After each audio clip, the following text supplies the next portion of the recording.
So today we're going to talk about process improvement. We're going to have a practical scenario, and then we're going to have ask me anything. But actually, it's like AUA, ask us anything, but it's ask me anything. So I hope that you come prepared with some questions, and that we want you to turn on your videos, and then we can have a cool discussions moving on. So we have a guest star today, Carol Zollinger. Oh my God, did I mess it up? That's fine.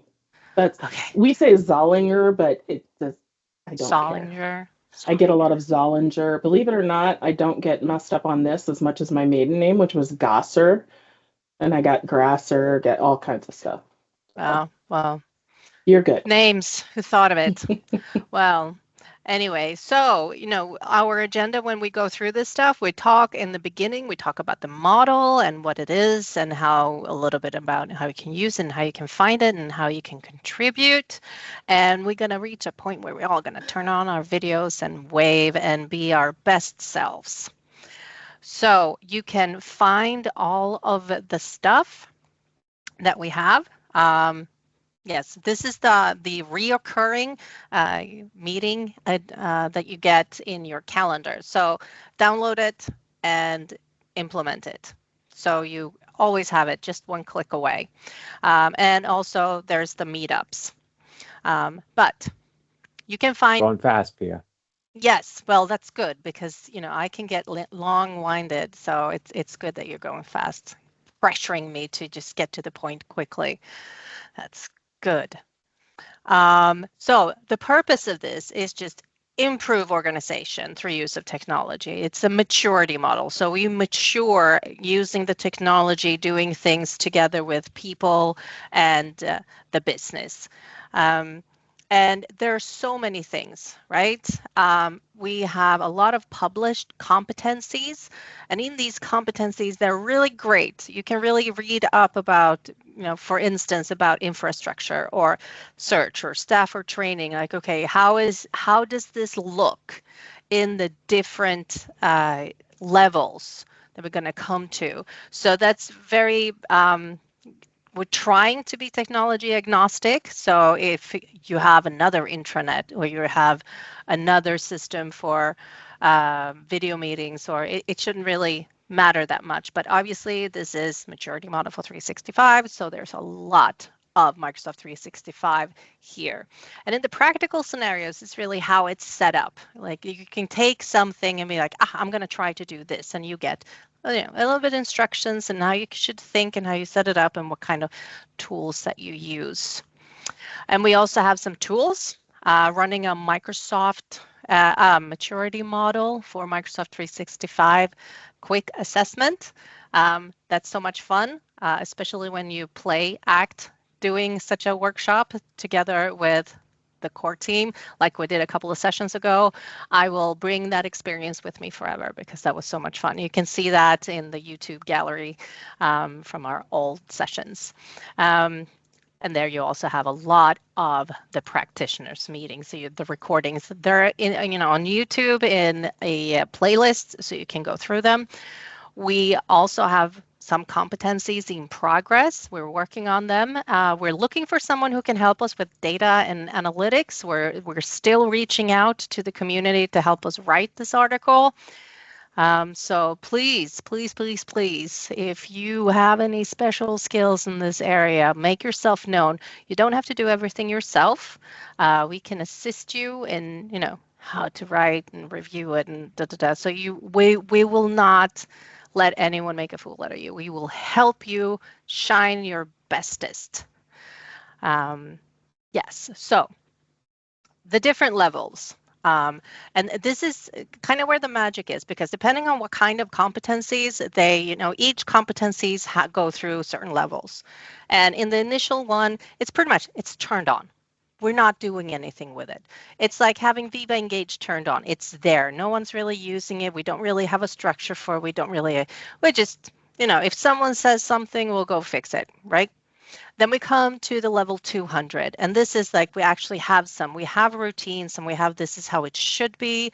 where this is how we have, some documentation, but it's not really enforced. It's not really super stable. I haven't thought about everything all the way, but basically it's like, okay, this is how we should use this.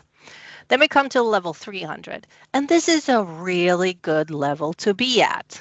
And I can't stress this enough. This is really good.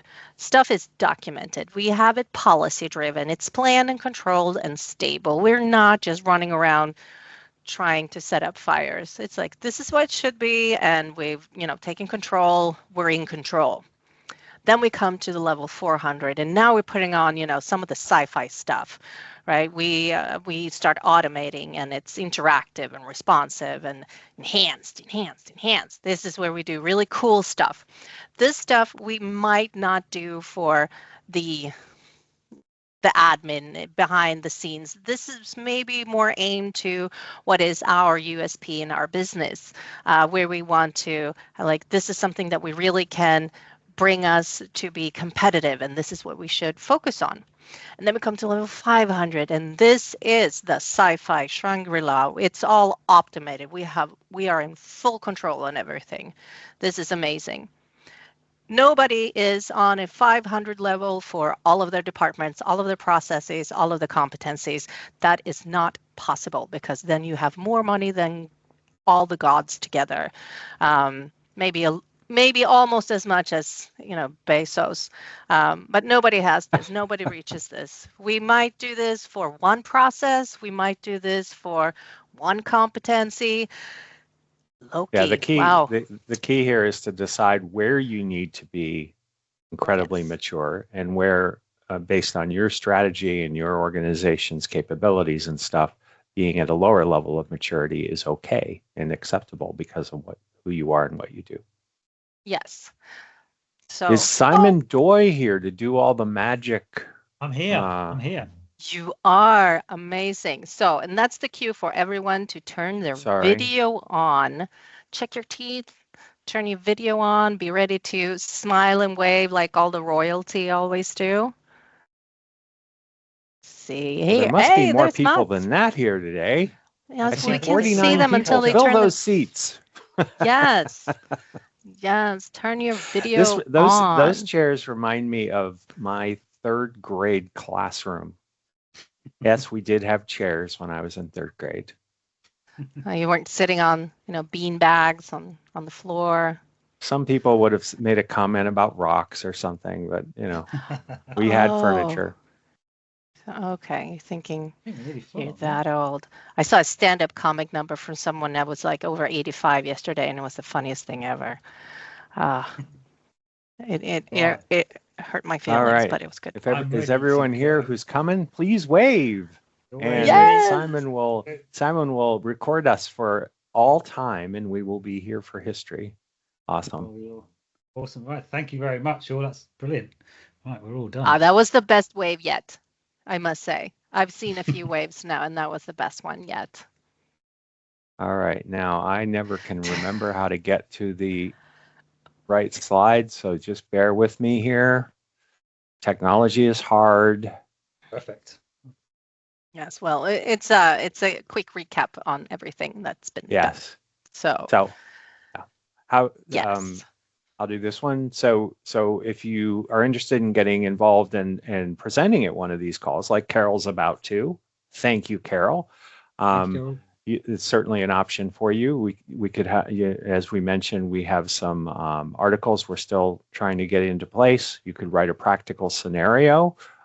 We have a number of those now, which is, how does somebody apply the maturity model to doing something in their organization? You can fix our spelling mistakes or our typos if you're reading the articles. All kinds of options to help move the effort forward. And really a big thing, which is really easy, is just to let other people know that this stuff exists. We have, I think, a pretty good broad community that is aware of the maturity model, but we're always hoping that more people will find it helpful. Of course, I mean, just finding it doesn't do much, but make sure that it's helpful, and share it more broadly so we get more community activity, more people come to the calls, all that good stuff. I did not stop sharing my screen, but I'm going to start again. Or with Carol, were you taking over? Teams trolls. They No, always get you. If we are ready, I can take over. It was just the Teams getting weird. Stopped sharing my screen. Never happens. Again. Never. Teams sorry, would the never. schedule. So this is where we are. It's June. We're going to take July and August off because we find that attendance is pretty low. In September, we actually have a potential session lined up, but we're not positive about it. And then I don't know if Tara Saylor is here, but we're talking to Tara Saylor about revisiting the communications competency in probably October. We have to firm that up. We will have events in those 4 months. So keep an eye on either the LinkedIn group or the meetup, and you'll get info about it. These are the articles we're still working on. This is in the slide deck, so if you want to take a look at in more detail, we would appreciate it. And let's see, just to thank everyone who came in May. The font keeps getting smaller, which means more and more people are joining us, which is awesome. Yes, the goal is to have it like like we're trying to sell you. If we get to 1 drugs. point, yeah, we'll feel pretty good then. Or we'll come up with a better slide. All right, so Carol, all that prelude. We're really interested in hearing about the process improvement that you did as a way of thinking about how to apply the maturity model. So I'm going to hand it over to you. I can move the slides if you want. I am sharing my screen because here's a secret. I found a typo and made some changes to this in the meantime. Okay. All right. I will update them in the slides since you want to share those slides. But take it away. All right, you're seeing the yes. title slide. Okay, perfect. Yep. So this is just a walkthrough of a process that I did at my last employer, and we went from about a level 100 to 300-ish. I'm not quite sure where to put it, but it's around there. So the problem was I worked for a mental health agency, and they had a bunch of departments, but one of them was a residential center for children and teenagers. So it ran 3 shifts around the clock.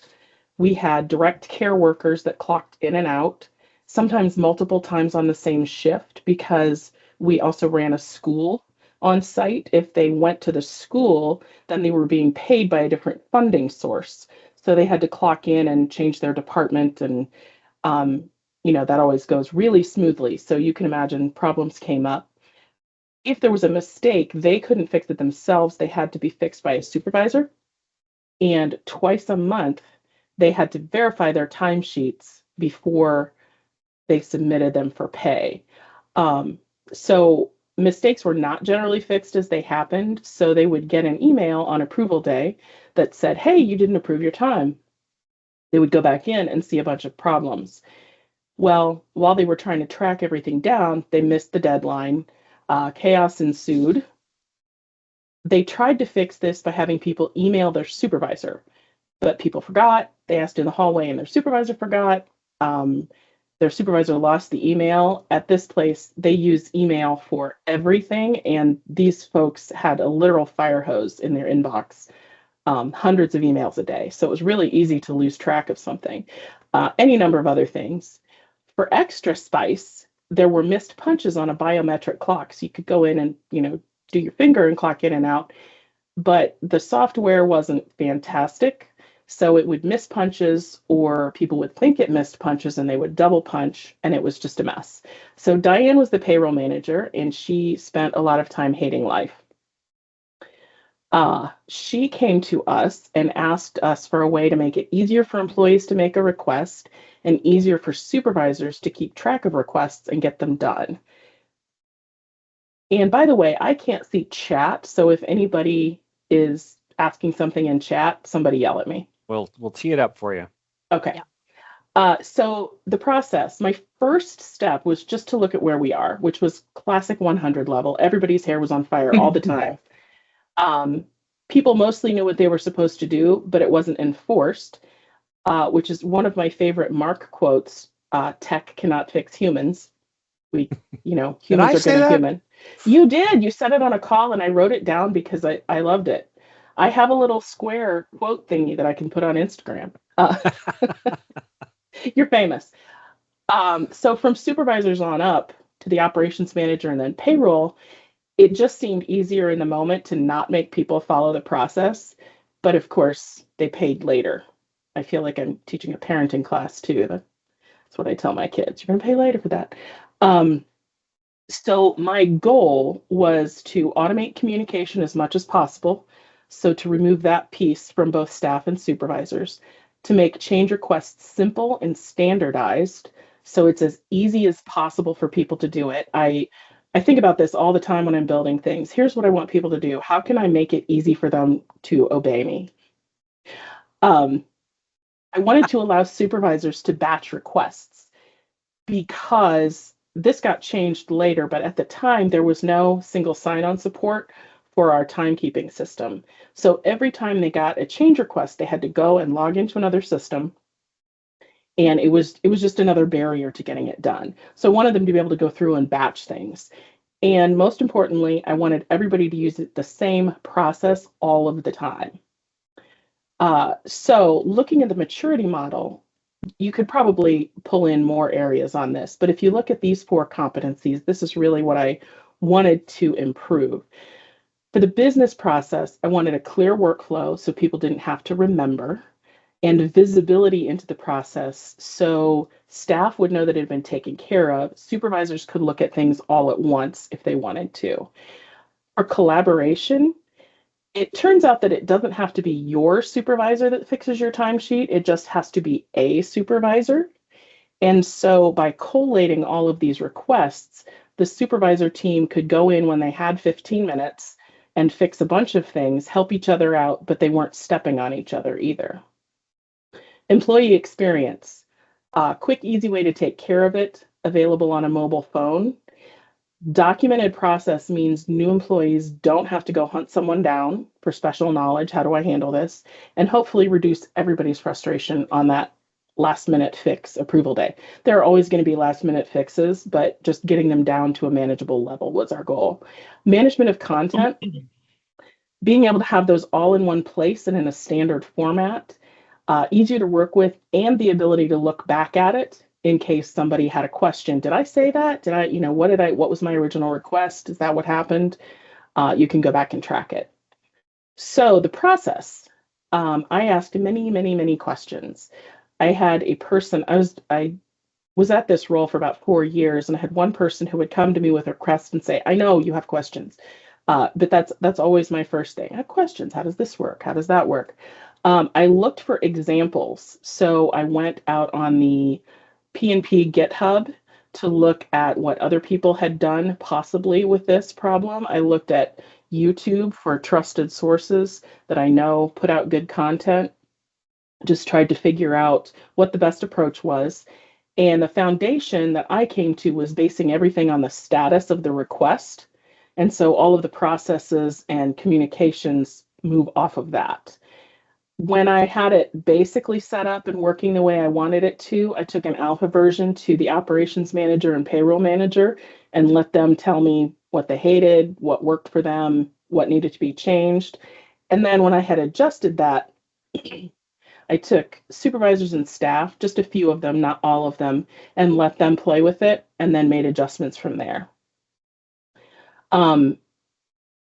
So the approach that I ended up taking was just a simple ticketing system that's based in a Microsoft list. You're going to see it here later. Any supervisor can look at and fix any ticket in the system, and they can batch things. Employees do not have direct access, so they can't see anyone else's requests. They just submit using a simple form. If a first-line supervisor doesn't have the authority to fix a problem, they can escalate it to the operations manager. If she can't fix it, she can in turn escalate it to Diane. Diane is the end of the line and she's out of luck. She can't fix it. Nobody can. So this is what the basic list looks like. It's on the supervisor team site, so all of them have edit rights, and then I added edit rights for operations and Diane. You can see on the yellow column the different statuses that are in there. This is old data that I just left in so people could see what it looks like. Under the action column, this is where they can click a button to either resolve or escalate the problem. And there's text in there that says this item has been escalated. I flipped that just in case somebody came in and looked at the whole list and wasn't sure where something was in the process, and they didn't know what to do with the status. They can see that and know what's going on. Punch correction and other issue. They wanted a punch correction and a something else. It turns out in practice that everybody just put the text wherever they felt like it. So I'm not sure what that bought us, but it also didn't hurt anything. So I just walked away. Tells you who took the action. And then you can also see escalated action and payroll action. So when those departments get it, they also have options to resolve or escalate. This is what the submission form looks like. Very, very simple form. There is a lot of turnover in the residential department, and so I wanted it to be super simple, quick, available from mobile. Just go in, push a couple buttons, and you're done. It's just a Microsoft form embedded in a page, and there's a prominent link to it on their department communication site. So they can go to their main site, click a button, and get to it right away. The supervisor view is a view, a literal view of the list that is based on the status open. So any open ticket goes into this view embedded on this page. And in this case, I added embedded instruction because there's not a ton of turnover at this level, but there is some. And I wanted to make it easier for new supervisors that were coming on. And also, if someone didn't do this very often and they logged on and wanted to help out, they had a little instruction. Couple of things I did to try to make this easier, along with the resolve and escalate buttons. The supervisor notes is a clickable field. So you don't have to go in and view details to add notes to this. You can just click in that field, type things in, and hit enter. Operations manager view is very similar. They just have escalate to payroll, and then poor Diane here at the end with only resolve. All of them also have a link to the timekeeping system on there. Again, I couldn't integrate it, but I wanted to make it easy for them to pop over there. So Hey, what Carol? is going? Yes.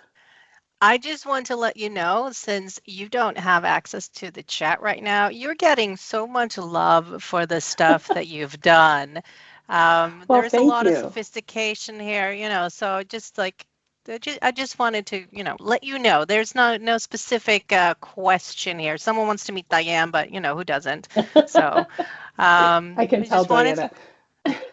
Yeah, she's welcome to join Well, us. thank you. That is good to hear. I'll have to go back and look later. But and by the way, the software is not called iPunchIt, but I didn't want to put the real name in because I'm very cranky about them. They cause a lot of problems. So, all right, behind the scenes, what is going on?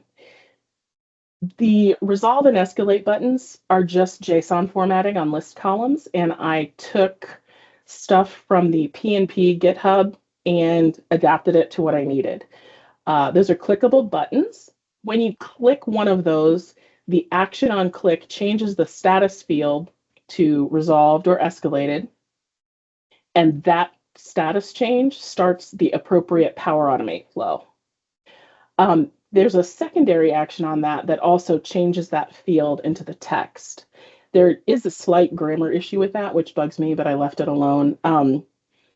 It changes it to the status text, and when it's open, it says this item has been open. But yeah, I had to let that one go. I do know better if you see that. All right, other things behind the scenes. Power Automate flows. There are 5. You could probably do it with 4 now. When I originally built this, there were not forms directly associated with lists like there are now, so I had to build it separately. So there is a correction request to list, takes the form response, pushes it into that list with an automatic status of open. The daily check for open tickets, this can be done however you want to. They wanted it once a day in the morning. So 10 a.m., this kicks off. It goes out and checks to see if there are any tickets that have an open status. If there are any, it pushes a message to the supervisor group, and it has a link to the supervisor view page, so they don't even have to go find it. They can just click and pop over there. The resolved flow is based on the status resolved, exciting. And it emails the person who entered the ticket with a very simple message. The ticket you opened on date time has been resolved. I know you could get fancy with that and put in more information. I chose not to because I just wanted to be done, and I thought that was enough information. But that is one area where you could build it out a little. Correction escalated. Based on status of escalated, the operations manager wanted an email every time. So she got an email every time, again with a link, and payroll was the same way. Once it went to escalated to payroll, Diane got the email with the link. The goal was to handle almost everything at the supervisor level. Not very many ops managers, and rarely would Diane need it. Resolved works the same way no matter which person clicked it, of course. Excuse me. So when I did rollout, I did embedded instruction where I thought it would be useful. You saw an example of that. I wanted it to be super easy to find, very obvious on a main page. And in this case, the supervisors were super excited about this, which helped a lot. That meant that they would be doing the selling, not me. And it meant that when I said, I really need you to make sure that people follow the process. So if somebody comes up to you in the hall, tell them, oh, hey, fill out this form. They were much more likely to do that because they really wanted it to work. So what we ended up doing was rolling it out. I trained the supervisors, and then they rolled it out along with the operations manager in their regular status meetings and got people using it. So if you would like to see how this works, we are going to do a quick demo. So let me get I thought we were going to get to watch Weekend Update, but Well, yeah. I'm not quite that funny. Hang on, let me find my little list so that I make sure to tell you guys all these things. Okay. A couple disclaimers. In the real world, I use a service account to run all of the automation. Since this is in my wow, I can't talk today. Since this is in my development tenant, there we go. Everything is running from my admin account, and all the emails are going to my admin account, but you'll be able to see what they look like regardless. So this is the big old list. It's just here to collect the data. Over here, you can see the different views that I built: operations, payroll, supervisors, and those are the views that get embedded in the pages later. So the form looks like this, and I'm going to put 3 tickets in right now and put what's going to happen in the ticket. So we're going to do one that's resolved.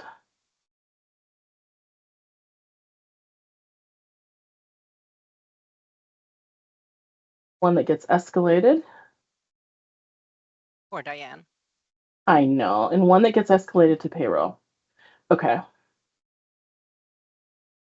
So now we can go back. That looks the same. If we go over to the big list, you can see these 3 tickets that I just put in.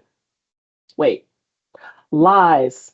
I ran this morning to make sure it would work. I love the drama with the image on the form with the clock. It was just like so upset. I love it. Yeah, I like to have fun with the image that I can. That rubbed off on other people. Our old HR person did a job posting for our stables. We had equine therapy, and she put a unicorn in the post. So it's always good to have a little fun. Okay, now you can see these 3 tickets that I just put in. They're all open.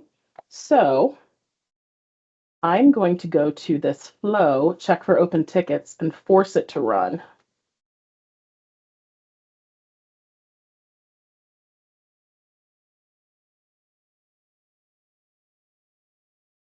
And go to, whoops, go away.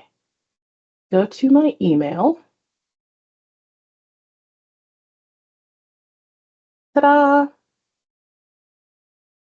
So Snazzy. there are open timesheet corrections that require attention. Click over, and it takes you to the supervisors page. So you can see this historical data, but also the stuff that we did here. So you can pop over to the system, which today I was feeling nostalgic. And I did the hamster dance from, I don't know if you guys remember the very, very early days of that. But, okay, so I fixed that with the hamsters. We're going to resolve. That text flips, but if you refresh, it's just going to go away. So the email usually takes a minute on this, and that is just Power Automate whenever it picks it up. So in the meantime, we're going to escalate both of these so I can show you that part of the process as well. And we're going to check email. This is where Power Automates run very, very slowly. Only if you're Always. showing people. Yes. Yeah, by the way, Pia, you said you wouldn't let anybody look like a fool earlier, and I know you weren't on the call last week, but I want you to know that I asked if I should do a live demo or a video, and they said live because it would be more fun for them. So it is fun. No one looks like an idiot doing a demo because, you know, the demo gods or trolls are with or without us. They're always with or without us. So I know. I'm sacrificing things as you just for the demo. Yeah. Carol, when I was presenting in Las Vegas at the Microsoft 365 conference, my laptop shut down after 30 minutes into the session because I had no power.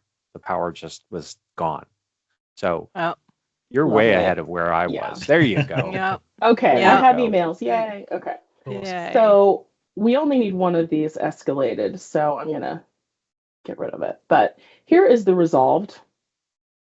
It just says timesheet issue you submitted has been resolved. If you need additional help, submit another correction request, which takes you back to that form. The hope there, besides making it easy, for me was that it would make people think to check so that they would check and make sure that it was entered correctly, and we would still be avoiding that chaos on the last day. Also, this automated email box is not monitored. I wanted them to be very clear about that. I did not want to get into the timesheet mess. Escalated. Timesheet correction by email address has been escalated. So this would go to the operations manager, and she clicks here. And she's got these issues. Here's an old one. And here is one that she can fix herself. So she resolves it. We're going to get the very same email. The resolved email is exactly the same no matter who clicks that button. And this one is a mess, so she is going to escalate to payroll. As you said, poor Diane. Yeah. Now,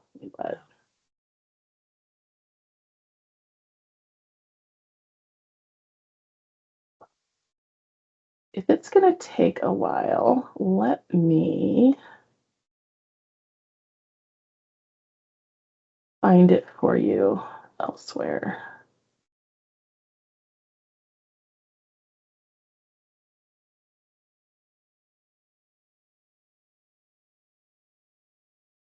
So this is the page that Diane would see if she got the email and clicked it. Again, looks very much the same. She's got stuff in here and she fixes it and resolves it.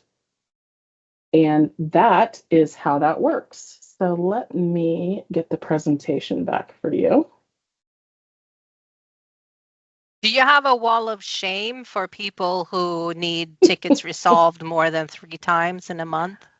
It's unofficial, but I'm sure that they do. Yeah, there are frequent flyers, as with any service like that. Okay, so reception and adoption. This was funny because I didn't think about it much because anytime you roll anything out, there are always problems. And when I get a complaint, I knew I'd address it and, figure out what was going on. And after a while, I realized that I had heard literally nothing from anyone. And I thought, oh no, this means that no one's using it. Because if they haven't found a problem, they decided not to use it. I did all that work for nothing. This time, no news really was good news. I went into the big list to see what the problem was, and there wasn't a problem. People were just using it. And I was so happy. If you can get bonus points if you can name the show for this "Victory is Mine" quote, one of my favorites. Hopefully somebody in the comments gets that. Okay. So anyway, I was very happy. Had a good day that day. Resources, things that I used. Why is this not forwarding? There we go. Maturity model documentation. List formatting samples. I talked about that earlier. Here is the link to that. Other Microsoft community calls. So like this one, there's a weekly Power Platform, weekly M365 and Power Platform, a monthly Power Platform. I often listen to these calls. I'm not always super invested in every topic, but I usually walk away with one nugget. So I will even be doing something else and listening for something that is really interesting to me. So I get on those a lot. Paul Stork helped me a lot with Power Automate. And if you can't have Paul, the next best thing would be his book, which is available wherever books are sold, I'm sure. But that is a really good resource. If you want to find me, you can do it on LinkedIn or Twitter, or there's my email.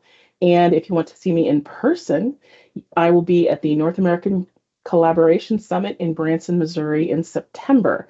And I am going to drop these links in the chat here when I get done yakking at you. So no worries on that.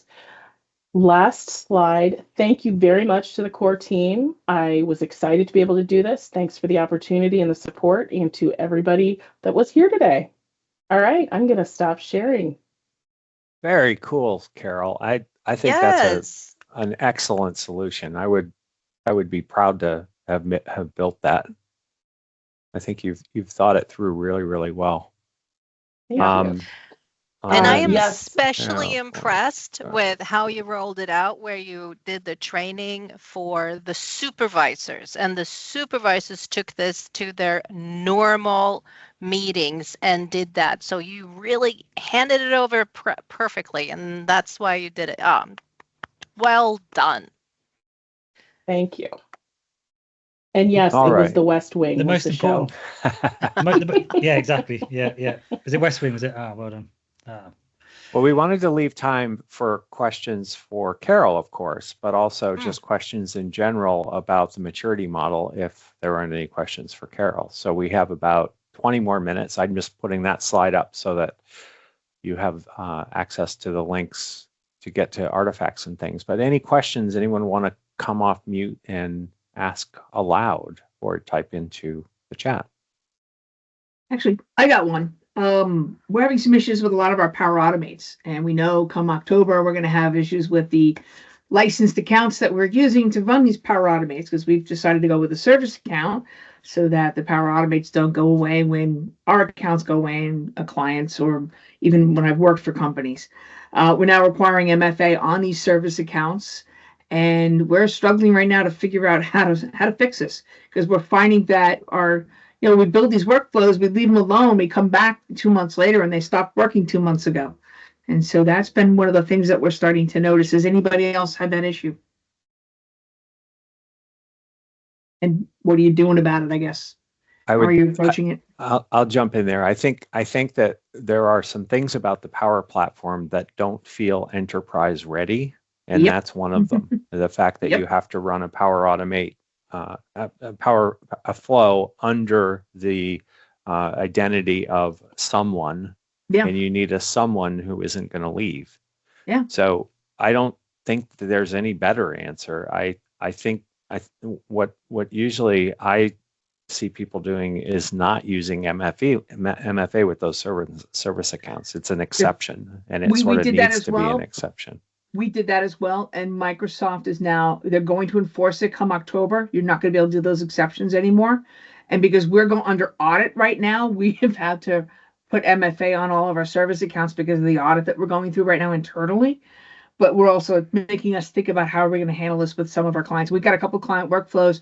For example, we were using a service account to deactivate an account, and you can no longer do that. Well, You've given it the role, and it can't do it anymore. Depends on what role you give that service account, right? We gave it the appropriate role. Yeah, well, if it doesn't have an administrative role, then that Yeah. MFA is not going to be enforced. So you could have the service account, a human resources service account that has access to the human resources environment, and you're good. It might mean you end up with multiple service accounts, which might actually make sense. Yep. No, I have the appropriate role for managing a user, and it will no longer run that step. It ran it in February. We'll no longer do it now.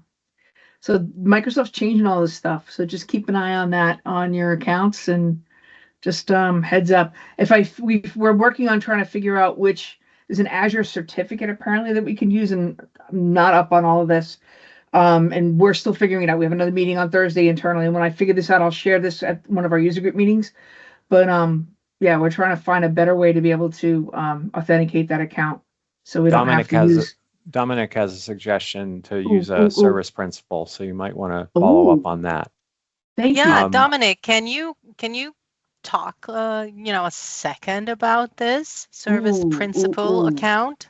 Not a huge amount, because I don't know a whole lot. I use them for some of the Azure function works that I've done, but they don't use passwords, right? It's either a secret that you keep that you can expire out after 2-3 years. You can use certificates with them as well. You have timelines about them, and you kind of treat them as like any other service account with a password that you say, hey, after a certain period of time, I really do want to change this. I don't want to have it there indefinitely. But that guidance there seems pretty accurate. It's on my to-do list for the summer to switch over some of our enterprise-wide flows that we use service accounts like everybody else does, but that's on my to-do list for this summer to go and try some of our demo or trial ones that we've got in my dev tenant, and then kind of switch out that kind of stuff. But can that account actually go into SharePoint and update content, add content, delete content?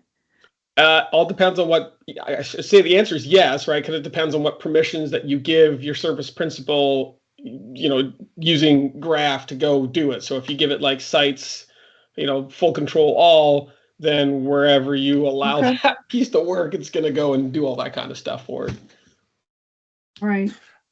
So Dad, that's through the app registration. It's like the API for it. Yep. Yeah. So all of that. So I've been doing a lot of this space. Like, I'm originally a SharePoint person, but now I'm like a global admin in my company, and I'm doing all our CA stuff and really deep into this space. I'm even looking into auto-rotating our secrets automatically using Azure Key Vault, because I'm tired of having so many secrets you have to rotate. So we're looking into that too. And then one thing we met with Microsoft a while ago, because we were using a service account, and we would give that account a license to do the power flow and all that stuff. Yeah, that's what but we found out that we just keep it on our team to build it. So you just need to have the connectors at the start when you build it licensed, and then you can hand it off to a non-licensed account, and everything works fine. So what I've had happen to me recently is, let's say I started the workflow with my account, and then I would hand it over to the service account to be the owner. Last summer, the fall, all of a sudden, I couldn't do that anymore. All of a sudden, I was the locked-in owner. The other shared owners were no longer considered owners. They kind of were, but they weren't. And we had to rebuild all those workflows. So could I just stop the conversation here? Yeah. Let's this is awesome. Sorry. But could we bring it back around to the maturity model? Again, my concern though is that as we're building these workflows for the maturity model, is this something that's going to break it? That's why I think some of the, as I just mentioned in chat, some of the points you're bringing up are part of what I think we need to be talking about in our security competency. How do you manage identity? How do you manage the easy way is everybody runs their own flow. That's the 100 level, and we can hopefully give some suggestions in that article. Matt's has been working on that. So, anyone else have Thanks, guys. questions? This is why we can never be 500. That's true. Because you can be at 300 and then knocked back down, right? Because you have to. I think you go to 500 for a Sure, day yeah. and then you're back down to 400. Yeah. I was asking Mark about the self-scoring tools and that. I have one particular client that I get to work with all the time, and they've got some areas that are probably at that 400 level now. We've got some real nice maturity going on there, but then there are other areas of their environment that are still 100 or 200. And then how do you go and assess a client? I mean, this is an ever-breathing, flowing thing, right? Yeah. Seems. Yes. Maturity model is like health. If you do a lot of stuff, you're in a good place. But if you want to be on top, you got to do stuff all the time. Yeah, I think though that you use the maturity model as a guide to how to think about getting better, right? It's not necessarily going to be prescriptive for you. And in fact, we've tried pretty hard not to be prescriptive and to focus more on business problems than specific products, not just because Microsoft always renames things, merges things, deprecates things, but because it's about getting something done. It's about accomplishing something and getting better at it.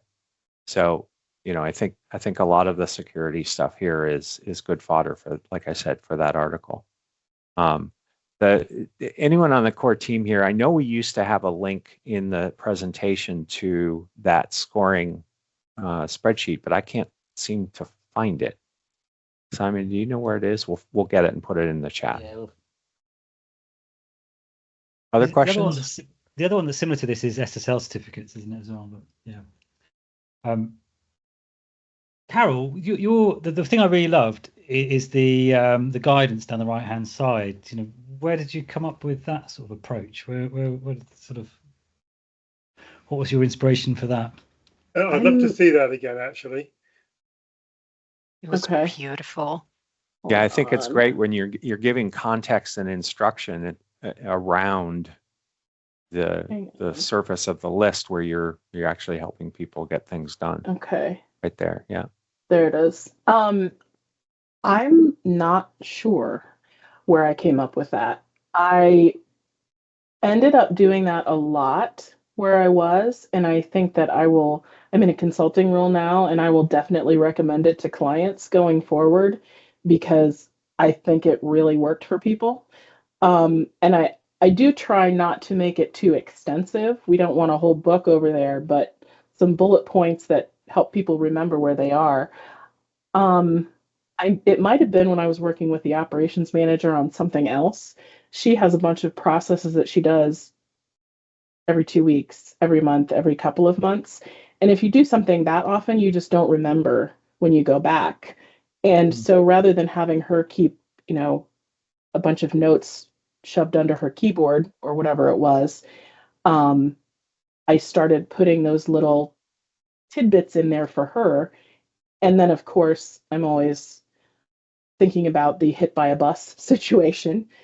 If she got sick, if she was on vacation, then someone else could go in and use it. So I was trained as a technical writer, these many years ago, and I think that that's always part of my approach to things. I really like documenting and making sure it's there for folks. So I guess that's where it came from. One thing that I think is so important when you have this like a sort of like inline documentation is that it's not an introduction. If someone is doing this for the very first time, they need someone to talk them through what it is. So we do not document for them. And we do not document for all of those special cases, all of those things. We keep it in the middle. Like you've done this before a couple of times, once, maybe, whatever. You don't remember and you just want to have the support to move forward. Like, yes, that was the thing. Because if you write too much, you pat people on the head and they stop reading instructions altogether. And they're just like, I'm going to call someone because it's nobody reads easier for a me. wall of text. Yeah, exactly. So just you like you also don't want extraneous stuff. So, I can't tell you how many times I've landed on a page like this and there's a huge banner across the top that says, "Welcome to the system for blah blah." Nobody cares. They want to just do their yeah, work, right? yeah. And so giving context and instruction in a sort of just in time way is excellent. Oh, yeah. Yeah, you don't need to like motivate people to like, today is an awesome sunny day for you to work. La-di-da. I'm like, oh no, shut up. Just let me move forward. That Yeah, would be this my is response to amazing. that as well. Yeah, Be you're quiet. a Gen X too? Yeah. I am. Yeah. In fact, Ooh, we're gonna see something. Oh, okay. You got to read that to me because crusty I'm a old Gen X. crusty old Gen X lady who can't even. There you go. There you go. There you go. Oh yeah, miss my easy tabs. Yes, I remember the tabs and all of the stuff. No, but I think like mobile really did a number on some of the cool things that we could do. And all the hover text. I loved the hover text, but that does not work on any other mobile. You have to have a mouse. Like how do you hover with a finger on your iPad or phone? It doesn't work. I'm so sorry about that.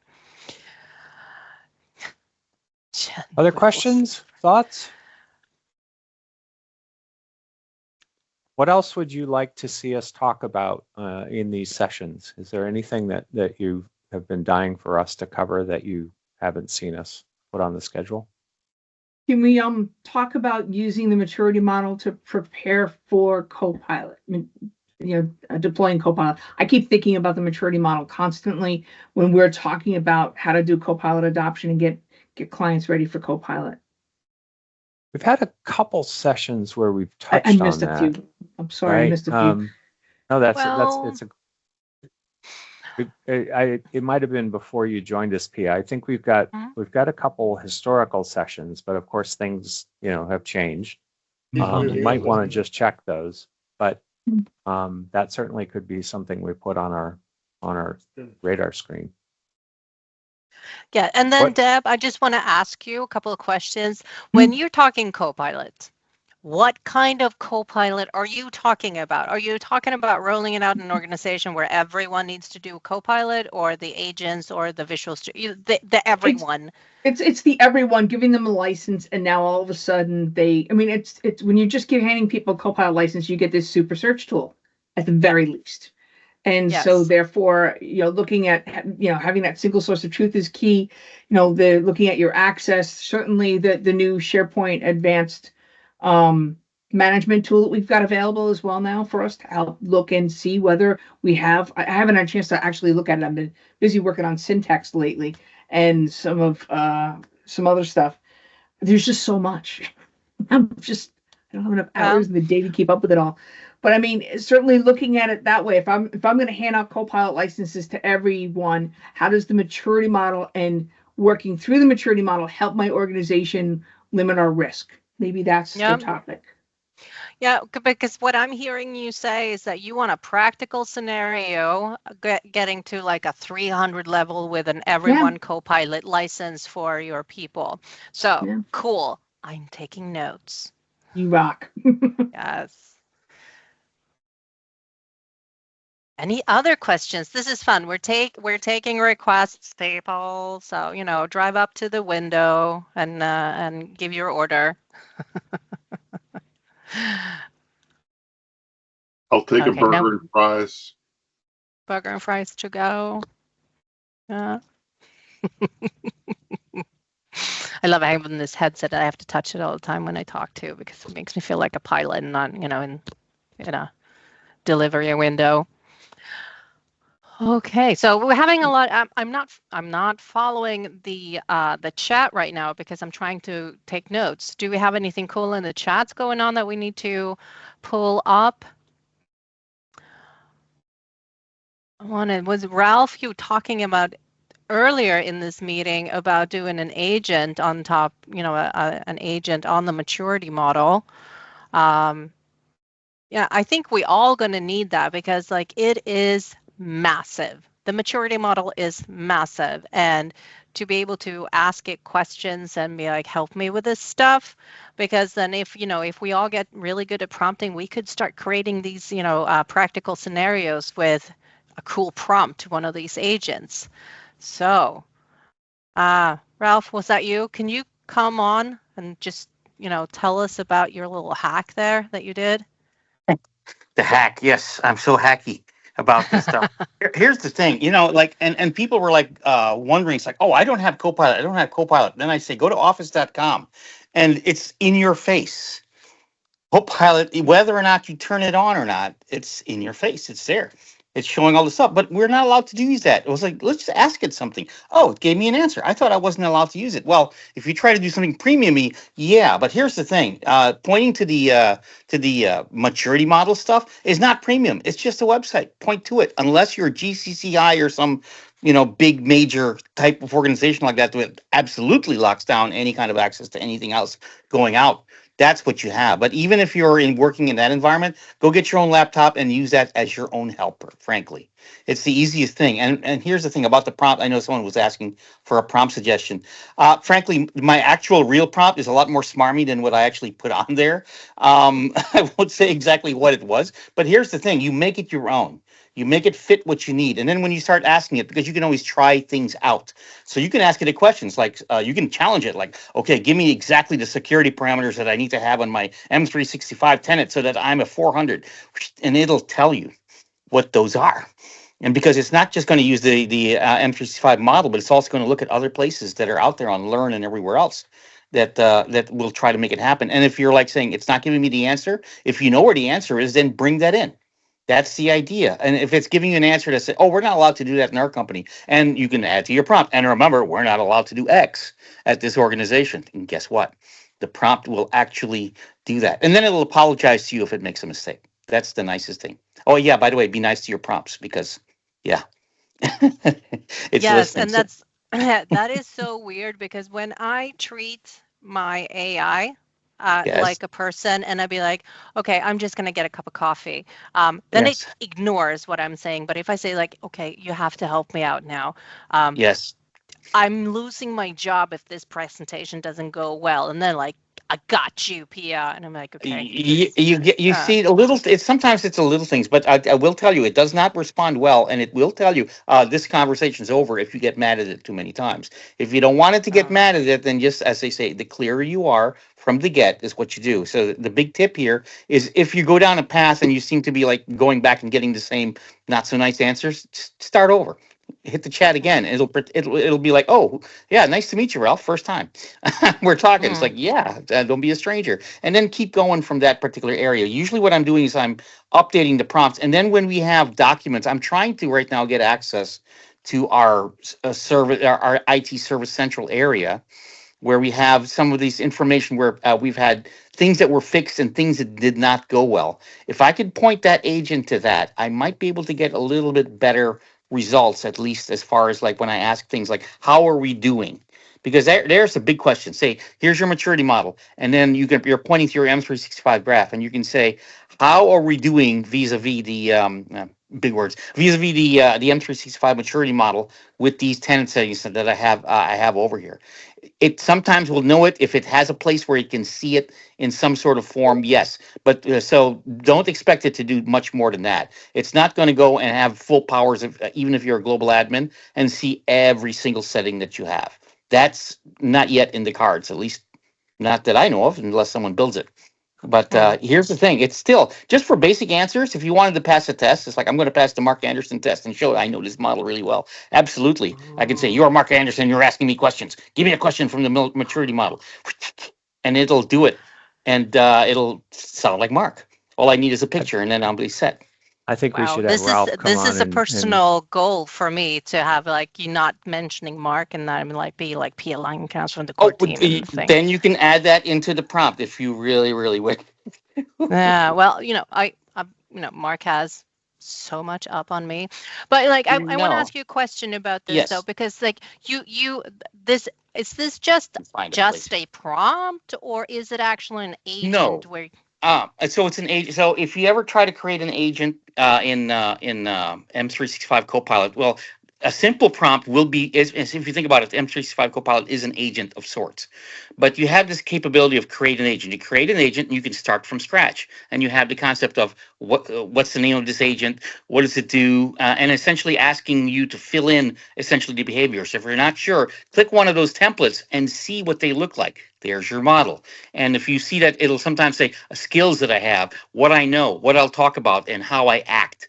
And you don't have to go into Copilot Studio or anything. You can go to Copilot Studio if you wanted to make it do stuff or do more, but you don't even have to go there, because at some point it's going to say web resource that you need. Use the web, not use the web, or actually put in like maybe a URL link. That's all you have to do. So it's not not so much a prompt, but like answer these questions, and the better you fill it out. And then remember, you always have the try it button right there. Click, try it, and does it give me the answer? Here's usually the thing I do is I ask something that I know exactly what the answer is and where it is, and then I give it out there. Here's a cool thing about the M365 Copilot. When it gives you the answer, it will point to you. If you, especially when you remind it, point to the link where you found that information. I don't want information that you just made up. All right, so then it'll point to an article. So I'm really clear. Are you doing this in with a SharePoint agent or a Studio agent? So this is interesting. This M365 Copilot itself, at the front page, you have create an agent. If you go to office.com and right there. Yep. Yes. But I've actually, where I originally was doing this was SP agent. That's interesting that you said that, because that's where I thought it was happening. And then they moved the cheese on the M365 Copilot side. I said, oh, I don't need to do it in SharePoint. I can do it here. And so that means I'm not beholden to a SharePoint site or a place.